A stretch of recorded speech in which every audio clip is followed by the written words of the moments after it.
Okay, so when you start a business, whether it be a software business or whatever business, I think it's really easy to have the mentality that you're going to treat your customers really well, and you're going to be great to your customers. You're going to start a business, you're going to be awesome to your customers. But I think it's actually harder to execute that than you think. When you're starting to run a business and you're starting to deal with customers, what you don't realize maybe before you start the business is that there are a lot of conflicting things that you have to try to achieve that butt heads against treating your customers well.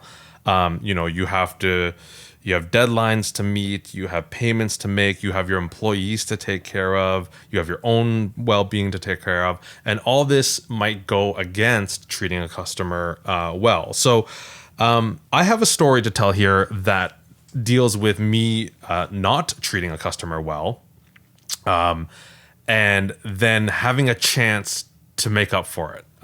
So here's how the story goes. So I this was back when ByteSight actually had a video production side. So we used to do corporate video, and one of our clients was actually a company that I had a long relationship with before ByteSight actually. And so they were my client, and I was filming some corporate video for them. And there were 3 projects that we had laid out to shoot for them. Okay, so we went and we did the shoot, and for each of the project, I had laid out the cost for each one of them. So, project 1 had a certain cost, project 2 had a certain cost, project 3 had a certain cost. So I went to do the shoot, and when I did the shoot, it turns out we didn't need to do the third part. We were only going to do the first 2 parts. But in doing the first 2 parts, I actually went quite a bit over the time that I thought it would take to do that, right? And the problem is when it takes you longer time, you kind of lose money in a way, right? Because you're like taking longer, so your estimate's off. And so what I suggested to the client is like, well, we didn't shoot the third part, but you guys are thinking of spending that much, so can we charge for the first part, the second part, and a little bit over for the third part? But if you think about the customer's point of view, that doesn't really make sense. So my motivation was like, oh, I spent so much extra time, I need to make more money, so maybe I'll push that on them, right? And it'll be okay because they were thinking I'm paying all 3, right? But if you think about it from the customer's point of view, that is terrible because if you're only delivering the first 2, you should only charge for the first 2, right? And so here I was, like my expenses and revenue motivation was going against treating the customer well. So I sent this email like saying, oh yeah, we're just going to charge for this even though we didn't do this or whatever. And the owner of the company gave me a call and was basically really angry. But because we had this long relationship, he was willing to talk it out with me. He basically said, look, if you were anybody else, I would be so angry and all this stuff like that. But because you're you and we have this relationship, I'm giving you the benefit of having a conversation about it. And that made me feel awful. That made me feel so terrible, actually, that I even considered doing this. So that was pretty bad. So he said, like, there's no way, like, how can you charge us this? This is ridiculous. You're only delivering 2. Your problem is you should have estimated better, and that was your fault. And you should have a better outline of what you're delivering for what your cost and all this stuff like that. And everything he was saying was perfectly valid, actually. And so I said, oh, I'm really sorry about that. Okay, we'll just charge for the 2. And then I got off the phone.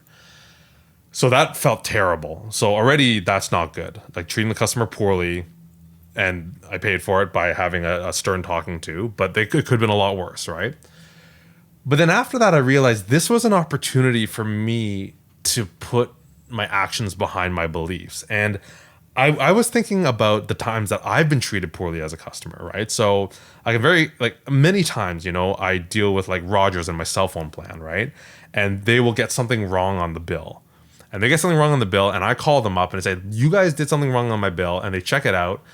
And they're like, oh, yeah, that's our fault. We'll correct the bill. And the problem with that is I've now spent an hour on the phone, like waiting to be on hold and then discussing this and figuring this out. A lot of my time is wasted on this for a mistake that they made. And then the correction is to just get back to where it should have been in the first place, right? So I'm now net loss, right? Because it should have been correct, but because it wasn't correct, now I've lost an hour of my time. I'm net loss. So same thing with this situation, right?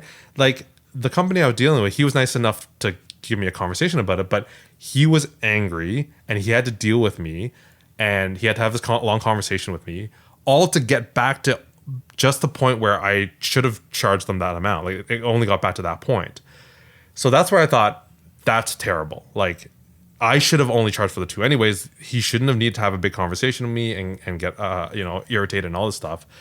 So at that point, I decided this is a good chance to not be like the companies who treat me poorly. And I said, I'm going to give you like an extra $1,000 or $2,000 off because you shouldn't have needed to waste your time on that. And so I think there's two lessons in the story. So one, I think it's easy to have the philosophy to treat your customers well, but it's not always easy to implement. Again, you have so many competing factors as a business owner that sometimes you gotta be careful about it. Okay, so that's number one. It's hard to do it, so keep that in mind. And then lesson two is think a lot about the times when you're a customer and how you'd like to be treated and how you've been mistreated in the past, and see if there are opportunities where you can apply that to your own business. Because the big advantage you have of being a business owner is you're in control of things like that, right? You can do some really good actions in there, okay? So try to treat your customers well, and if there are opportunities to shine, and be better than the status quo, my advice would be to execute on that, all right?